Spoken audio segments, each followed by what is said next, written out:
Credit WWE. Few professional wrestlers in recent memory have had a more provocative career than Natalie Eva Marie Coyle. This is despite, or perhaps part and parcel of, her having made only sporadic primetime in-ring appearances over a 4-year run with WWE. From virtually the day she signed in 2013 up through her departure earlier this month, the 32-year-old California native drew heat that matched her trademark fiery locks. Maybe it was her persona on Total Divas, which betrayed a naivete about the business. Coupled with an apparent primitive skill set, Coyle was red meat for the kinds of fans who still give Roman Reigns grief. So, nearly a year to the day after her suspension for violating WWE's wellness policy, which she has contested was triggered by late paperwork disclosing an Adderall prescription, Coyle's come full circle with West Coast ambitions, this time to take over Hollywood. Buoyed by management firm The Garcia Companies, as in Dwayne "The Rock" Johnson's ex-wife, Dany Garcia, and agency powerhouse WME, the no former sports entertainer has already appeared alongside Nicolas Cage and Gina Gershon in this summer's Inconceivable, a movie, in keeping with Coyle's Crimson motif, aptly written by veteran Red Shoe Diaries producer Chloe King. And extracurricular activities like her NEM fashion line and related NEM Foundation, not to mention tireless lifestyle product endorsements across her social media spectrum, are now at the fore of her future. A week removed from her exit stage a left moment with WWE, Coyle caught up with us to look back on the ups and downs of nearly a half a decade in the wrestling biz, and her aspirations to cross over like no man or woman has. So does it feel good to live life as just Natalie now and not Eva? Laughs a little bit, especially now that I don't have the red hair. The gimmick has definitely gotten pulled away. And your next movie, Action 1, is a comedy, where Inconceivable is a thriller. Is the goal as an actress to avoid being pigeonholed? That is 100% correct. I'm going into as many genres as I can.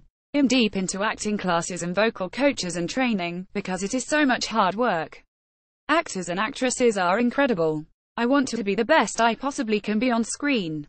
Is it fair to say that when you've remarked in recent months about possibly returning to WWE and going after the title, you were just being coy?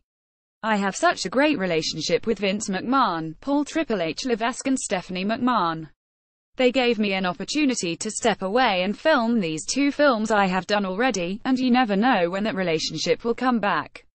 So I might appear at a SummerSlam or WrestleMania. It just so happens that the wrestling craft, you have to be able to give yourself 110% to that. And then with acting, you have to do the same, so we decided together that with the films going back to back, I'm going to put my efforts into acting and growing that way. And then you never know, already everything could come back and snatch the title. The McMahons have rarely been ones to close the door on surprise returns. Exactly, and I think that's where it was at.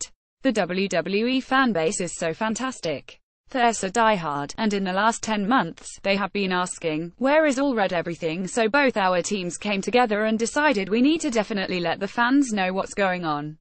You have a degree in business management. Maybe taking a break from WWE happened quicker than expected, but did you always have an eye toward focusing on growing your overall brand? Absolutely. Especially in this day and age, as a woman it's very smart to be able to expand your brand in multiple facets. My manager, Dany Garcia, is a prime example of somebody I look up to because she not only owns her own business but SHE's doing multiple different things. SHE's an athlete herself. Going into WWE after I graduated college, it's just in me to do the same. Sky's the limit. And you never had the same legacy attached to wrestling as, say, Charlotte and Natalya. Did that make it easier to reconcile seizing outside opportunities? Yes, sure. But my ultimate goal too is to be with WWE for the next 20+ years. So, just like The Rock does, the name of the game is to be able to take your brand and strategically plan it. And that's why I'm grateful that WWE allowed me to step away and pursue this acting career. Did you and your team identify that a female wrestler has yet to cross over as The Rock or John Cena has, that maybe this is that moment? 100%. I like to break barriers. As soon as I walked into WWE's door, I was already thinking ahead of the game.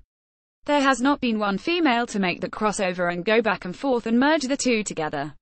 I want to bring the WWE universe with me into Hollywood, as well as creating a new fan base in Hollywood and bringing them back into WWE and having the two worlds collide just like The Rock.